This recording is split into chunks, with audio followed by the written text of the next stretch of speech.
नमस्कार साथियों। आज के वीडियो लेक्चर में हम UP board class 12th syntax portion के 2020 में जितने भी पूछे गए सिंटैक्स से संबंधित क्वेश्चन हैं उनका सॉल्यूशन देखेंगे और एक बेहतरीन एक्सप्लेनेशन और कॉन्सेप्ट्स के साथ। तो आपका पहला क्वेश्चन है, ही अवेल्ड हिज कॉजल लीव। तो आप जानते हैं, मैंने आपको कई बार बताया है, दो वर्ब आपके लिए मोस्ट इम्पोर्टेंट बनी हुई हैं, एक अवेल्ड और एक इन्जॉय। इनसे लगातार आपसे क्वेश्चंस पूछे गए हैं।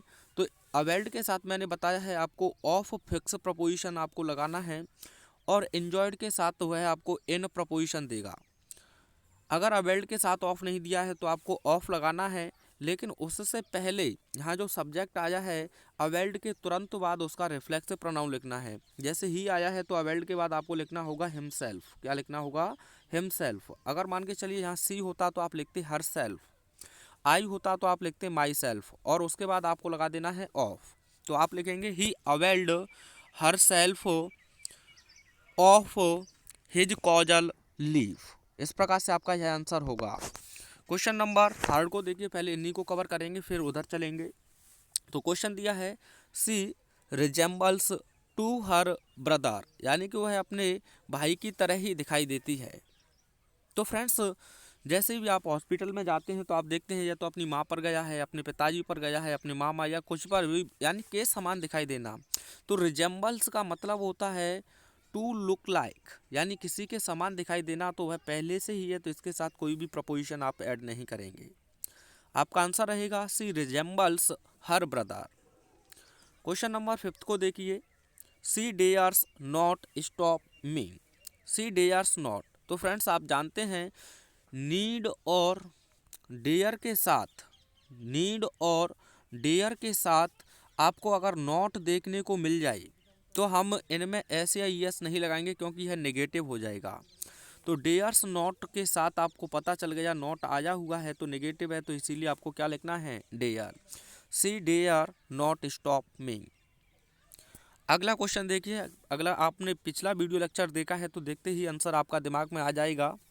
अ number of sums has been solved. Sums माने होता है क्वेश्चंस की संख्या, क्वेश्चंस की संख्या। तो आप देखें इसे अच्छे से, तो मैंने आपको बताया था कि अ नंबर ऑफ के बाद में प्लूरल काउंटेबल नाउन होना चाहिए और प्लूरल हेल्पिंग वर्ब होनी चाहिए। क्लियर हुआ? और इसके अपोजिट अगर आप आ ना देखने को मिले, द नंबर ऑफ देखने को मिले, द नंबर ऑफ के बाद में आपका प्लूरल काउंटेबल नाउन तो रहेगा लेकिन हेल्पिंग वर्ब आपकी सिंगुलर रही होगी। दो कॉन्सेप्ट्स आपके बहुत बेहतरीन हैं, इन्हें अच्छे से पकड़ने का प्रयास करें। अ नंबर ऑफ के बाद में प्लूरल काउंटेबल नाउन रहेगा लेकिन प्लूरल हेल्पिंग वर्ब रहेगी। द नंबर ऑफ के बाद में जो डेफिनेट हो जाएगा तो इसके बाद प्लूरल काउंटेबल नाउन तो रहेगा लेकिन सिंगुलर हेल्पिंग वर्ब रहेगी। तो आपको क्या समझ में आया इसमें कि अ नंबर ऑफ के बाद सम्स बिल्कुल सही है। यहाँ इसका मतलब है क्वेश्चंस, तो आपको यहाँ प्लूरल ही हेल्पिंग वर्ब लिखनी है तो आप लिखेंगे हैव। क्या लिखेंगे? Have. A number of sums have been solved. अगर यहाँ द नंबर ऑफ होता तो बिल्कुल आपका आंसर सही था। क्वेश्चन नंबर 9 को देखिए, जो दिया है, the gentry of this town is not invited. The gentry हो गया, पुलिस हो गया, प्यूपिल हो गया, यह अपने आप में प्लूरल होते हैं। और ऑफ की बात करें तो यह तो प्रपोजिशन है, यह इसका ऑब्जेक्ट है, तो इसके अकॉर्डिंग आपकी हेल्पिंग वर्ब नहीं बल्कि द जेंट्री के अकॉर्डिंग लगाई जाएगी। जो होता है एक सभ्य लोग, तो आपको लिखना होगा यहाँ आर। जेंट्री पुलिस यह प्लूरल होता है, जेंट्री पर आपको विशेष ध्यान देना है। क्वेश्चन नंबर 11 का आंसर बनाएं। Mohan says that he is superior than me. तो दोस्तों, देन के बाद आपका सब्जेक्टिव केस लिखा जाता है, ये बात आप माइंड में कर लें। कभी कभी ऐसा भी क्वेश्चन पूछा जा सकता है। लेकिन जिन एडजेक्टिव के अंत में आपको आई ओ आर देखने को मिले, जैसे सुपेरियर हो गया, जूनियर हो गया, सीनियर हो गया, इन्फीरियर हो गया, और यह कंपैरिजन करने की बात करें, कुछ पॉजिटिव वाले भी होते हैं लेकिन जब यह कंपैरिजन की बात करें, इन्फीरियर तो सुपेरियर, जूनियर, सीनियर, और या फिर आपको प्रेफर या प्रेफरेबल देखने को मिले, प्रेफर या प्रेफरेबल देखने को मिले, प्रेफरेबल देखने को मिले, तो दोस्तों इनके साथ कभी भी कंजंक्शन देन नहीं बल्कि प्रपोजिशन टू का यूज करना है। आपको किसका यूज करना है? प्रपोजिशन टू का। किसके साथ? प्रेफर हो गया, प्रेफरेबल हो गया, और जिन एडजेक्टिव के अंत में आई ओ आर देखने को मिले जैसे सीनियर, जूनियर, सुपेरियर, इन्फीरियर, तो इस प्रकार से आपको ध्यान रखना है, तो यहाँ देन नहीं बल्कि टू रहेगा। अगला क्वेश्चन बहुत बेहतरीन है, अगर पीछे की प्रैक्टिस सेट करे होंगे तो आप आसानी से आंसर बना सकते हैं। Cattles are grazing in the field, तो मैंने बताया कैटल पूरी मवेशी जाति को रिप्रेजेंट करती है। कैसे करती है दोस्तों?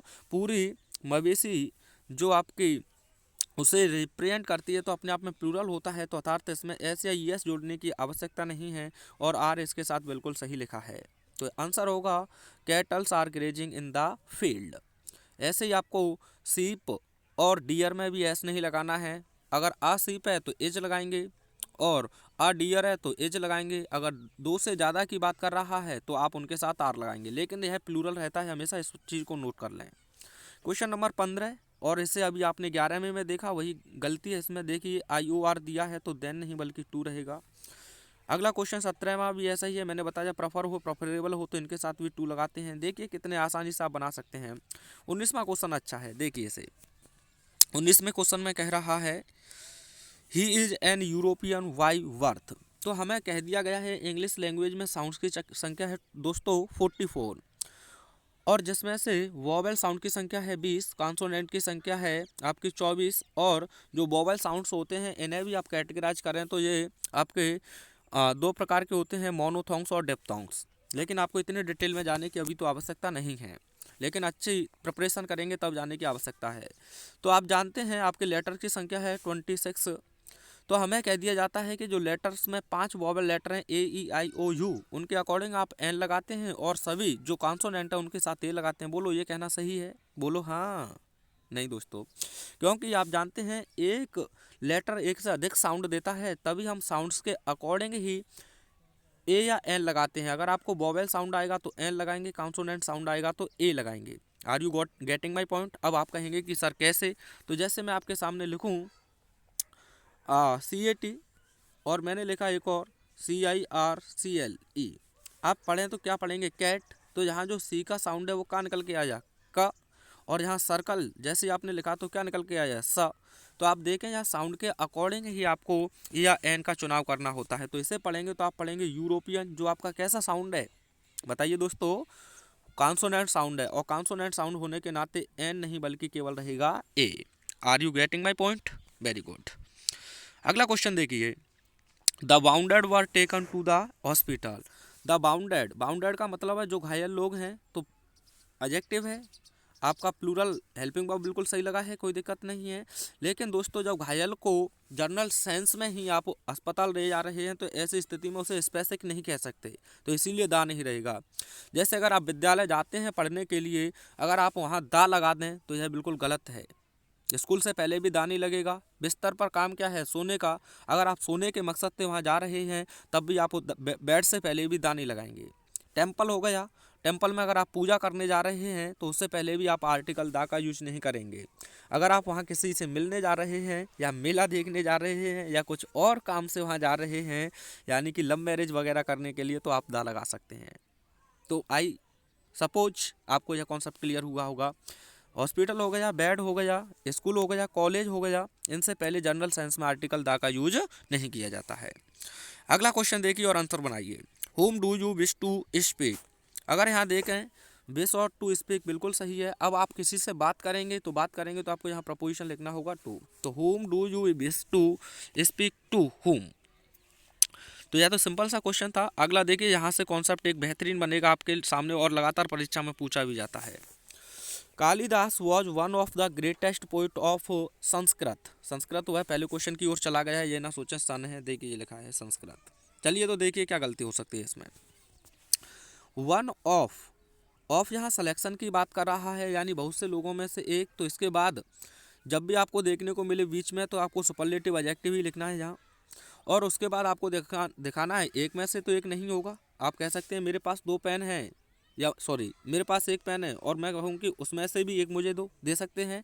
मेरे पास 1 पेन है और मैं आपसे कहूँ कि उस पेन में से भी मुझे एक दीजिए, नहीं दे पाएंगे ना। तो इसीलिए यहाँ आपको प्लूरल लिखना होगा, यानी पोइट्स, यानी कि बहुत से कवियों में से कोई एक कवि। तो वन ऑफ के बाद में आपको ध्यान रखना है प्लूरल काउंटेबल नाउन आएगा, क्योंकि एक में से एक का आप सिलेक्शन नहीं कर सकते। क्योंकि वो तो पहले से ही सेलेक्टेड है, तो इसीलिए एक से ज़्यादा में से आप सेलेक्ट करेंगे, इसीलिए आप यहाँ ऑफ का सिलेक्शन दिखाएंगे। अगला क्वेश्चन देखिए, अगर पिछली क्लासेज कर रहे हैं तो आपको बहुत आनंद मिलेगा, तभी तो मैंने कहा है सफलता बैच आपका चल रहा है। The school was closed since yesterday, yesterday की बात कर रहा है, निश्चित है। अब सेंस लगा है तो यहाँ फॉर तो नहीं लगाएंगे, लेकिन टेंस की गलती है, कल भी यह क्वेश्चन आया था, तो आपको लिखना होगा हैज़ बीन क्लोज्ड। क्या लिखना होगा? हैज़ बीन क्लोज्ड, या हैड बीन क्लोज्ड कर सकते हैं, बंद था, हैड बीन ज़्यादा बेहतर रहेगा, had been closed. The school had been closed yesterday, यानी कि विद्यालय कल से बंद था, हैड बीन रखना दोस्तों। अगला क्वेश्चन देखिए, यह भी वही कॉन्सेप्ट को लेकर चल रहा है, यह भी वही कॉन्सेप्ट चल रहा है। अगला कॉन्सेप्ट जो भी हमने कल देखा था उसी प्रकार का है, मैंने एग्जांपल्स भी आपको दिए थे। I wish comma I was the chief minister of Uttar Pradesh, तो मैंने कहा जब भी आपको इमेजिनरी सेंटेंस देखने को मिले, खासकर एज दो, एज इफ, आई विश, इनके बाद जो आपका इमेजिनरी सेंटेंस रहेगा उसमें चाहे सिंगुलर सब्जेक्ट हो या प्लूरल, सभी के साथ आपको वर्ड का यूज करना है। जैसे मुझे कहना है काश मैं एक पक्षी होता, तो I wish I were a bird, I were a bird. जैसे आपको कहना हो वह ऐसे खेलता है मानो वह सचिन तेंदुलकर जी हों, तो आप क्या लिखेंगे? He plays as if, as if के बाद ही वर लिखना होगा, ही वर सचिन तेंदुलकर जी। इस प्रकार से बनाएंगे आप, सिंगुलर सब्जेक्ट हो या प्लूरल, जब भी एज इफ का यूज करेंगे तो आपको यहाँ प्लूरल सब्जेक्ट ही रखना, प्लूरल हेल्पिंग वर्ब ही रखना होगा। अगला क्वेश्चन देखिए, Deepu has been living in this house from 2018, तो आप समझ चुके हैं प्रेजेंट परफेक्ट का है, परफेक्ट कॉन्टिन्यूअस का कोई भी सेंटेंस हो तो उसमें या तो फॉर लगाएंगे या सेंस। यहाँ निश्चित डेट है, आप जानते हैं सन की बात की गई है, तो आपको लिखना होगा यहाँ सेंस। क्या लिखना होगा दोस्तों? सेंस। अगला क्वेश्चन देखिए, my sympathies are always with the poor, the poor तो बिल्कुल सही है, यहाँ से द हटाने की आपको जरूरत नहीं है, यहाँ पूरे मानव जाति में जो गरीब लोग हैं उन समूह की बात कर रहा है। लेकिन यहाँ सिंपैथीज नहीं, बल्कि मैंने आपको बताया है सिंपैथी रहेगा, जो एक एब्स्ट्रैक्ट नाउन होता है, इसमें प्लूरल बनाने की आपको कोई ज़बरदस्ती आवश्यकता नहीं है। तो आई ई एस को हटाकर आप लिख देंगे वाई, और जब यह एब्स्ट्रैक्ट नाउन है तो सिंगुलर होगा, सिंगुलर होगा तो हेल्पिंग वर्ब भी आप एज लिखेंगे। My sympathy is always with the poor, आपका आंसर बिल्कुल सही है। क्वेश्चन बनाइए अगला, बहुत इंपॉर्टेंट क्वेश्चन है। Neither of two children have taken your pen, neither of two children have taken your pen, तो आप जानते हैं नीदर का यूज हम दो में से किसी एक के लिए भी नहीं यूज करते हैं, यानी कि दो व्यक्ति दिए हैं और उनमें से कोई भी नहीं, उनमें से कोई भी नहीं, तब यह उनमें से किसी की बात नहीं कर रहा है, तो आप देखें यही सब्जेक्ट होगा जो आपका क्या है, एक डिस्ट्रीब्यूटिव प्रोनाउन है। अगर हम बात करें ऑफ प्रपोजिशन है तो इसके बाद यह तो ऑब्जेक्टिव केस हुआ, और जैसे एग्रीमेंट से कोई लेना देना नहीं है तो हैव ने सब्जेक्ट के नाम पर किसे ढूंढा? नीदर को। यह कह रहा है दोनों में से कोई नहीं, दोनों में से कोई नहीं, तो दोस्तों समझ गए हैं, हैव नहीं दोस्तों हैज होना चाहिए। क्या होना चाहिए? हैज। अगला क्वेश्चन देखिए, either of the roads lead to station, यानी कि अब आपका जो दूसरा कॉन्सेप्ट है वह बनता है कि ईदर का मतलब होता है दो में से कोई एक, दो में से कोई एक, तो आप समझ चुके हैं कि ऑफ यहाँ प्रपोजिशन है जिसका सब्जेक्टिव केस केवल ईदर है। अगर बात करें द रोड्स, यह इसका ऑब्जेक्टिव केस है, जिससे एग्रीमेंट से कोई लेना देना नहीं है, तो रोड लीड ने सब्जेक्ट के नाम पर ढूंढा ईदर, तो यह बात कर रहा है दो में से कोई एक। क्या बात कर रहा है दोस्तों? दो में से कोई एक, तो हो गया सिंगुलर, दो में से कोई एक तो हो गया सिंगुलर, सिंगुलर हुआ तो आप यहाँ लीड्स नहीं, लीड नहीं लीड्स लिखना होगा। क्या लिखना होगा? Leads. Either of the roads leads to station. अगला क्वेश्चन देखिए, यह क्वेश्चन कई बार पूछा भी गया है, I have received your letter yesterday. अगर हम बात करें, मैंने आपको कई वीडियो लेक्चर में बताया है, जो आपकी एडवर्ब हैं, यस्टरडे हो गया, एगो हो गया, या फिर हम बात करें लास्ट हो गया, जैसे लास्ट 2 डेज या 5 मिनट्स एगो, यस्टरडे, तो इनके साथ टेंस हमारा हमेशा पास्ट इंडेफिनिट में रहता है, क्योंकि यह रिसेंटली टाइम को दर्शाता है। इसीलिए अगर अफर्मेटिव है तो सेकंड फॉर्म लिखेंगे, नेगेटिव है तो डिड नॉट के साथ V1 लिखेंगे, इंट्रोगेटिव है तो डिड प्लस सब्जेक्ट प्लस क्या V1 लिखेंगे। तो आप समझ चुके हैं सेकंड फॉर्म रिसीव्ड ही होता है, तो I received your letter yesterday. अगला क्वेश्चन देखिए, physics are an interesting subject, तो मैंने आपको कल भी बताया था कि अगर मैथमेटिक्स यानी कि जो भी नाउन आपके ICS पर समाप्त होते हैं, अगर वह जनरल सेंस कन्वे करें तो आप उनके साथ किसका यूज करेंगे? सिंगुलर हेल्पिंग वर्ब का, तो आप लिखेंगे एज। अगर यह ऐसे होता माई फिजिक्स तो आर सही था। अगर एक स्पेसिफिक बना दिया जाए माई, योर, अवर, कोई भी पजेसिव एडजेक्टिव लगाकर या द लगाकर, जैसे the physics of Ravi are are very poor, तो आप यह क्वेश्चन सही होगा। अगला क्वेश्चन देखिए, the Canberra is the capital of Australia. अगर हम दोस्तों बात करें, कैनबरा अपने आप में एक प्रॉपर नाउन है और प्रॉपर नाउन होने के नाते जनरल सेंस कन्वे कर रहा है, तो इसे डेफिनेट नहीं करेंगे, तो आर्टिकल द को हटा देंगे। अगला क्वेश्चन देखिए, nobody likes such man who are dishonest. तो आप जानते हैं सच अ मैन होता है इस प्रकार का व्यक्ति, सच अ मैन। तो एक तो सच के बाद ए आर्टिकल आना चाहिए, उसके बाद सिंगुलर नाउन आना चाहिए। तो आप यहाँ क्या लिखेंगे, सच अ मैन। यह तो मैन तो प्लूरल है, अ मैन। अब क्या गलती है दोस्तों इसमें, such a nobody likes such a man. अब देखें तो हु रिलेटिव प्रोनाउन है जिसका एंटीसीडेंट कौन है, अ मैन, जो क्या है अपने आप में एक सिंगुलर है। क्या है दोस्तों, सिंगुलर है। तो इसी के अकॉर्डिंग आपको आने वाला हेल्पिंग वर्ब या मैन वर्ब लिखना होगा। तो यह सिंगुलर हुआ, तो आप क्या लिखेंगे, एज लिखेंगे। अगले क्वेश्चन में क्या गलती है देखिए, बहुत अच्छा क्वेश्चन है, he entered into the room. अब फ्रेंड्स, एंटर इनटू जो होता है ये यूक्वल होता है कम इनटू के। किसके यूक्वल होता है, कम इनटू के। तो कम इनटू के यूक्वल ही हुआ एंटर्ड, तो इसमें आपको इनटू लगाने की आवश्यकता नहीं है। कुछ विशेष केसेज होते हैं जहां मैं आपको बताऊंगा कि एंटर्ड के साथ इनटू भी लगाया जाता है, लेकिन जनरल सेंस में यहाँ इसके साथ कोई भी प्रपोजिशन नहीं लगाएंगे।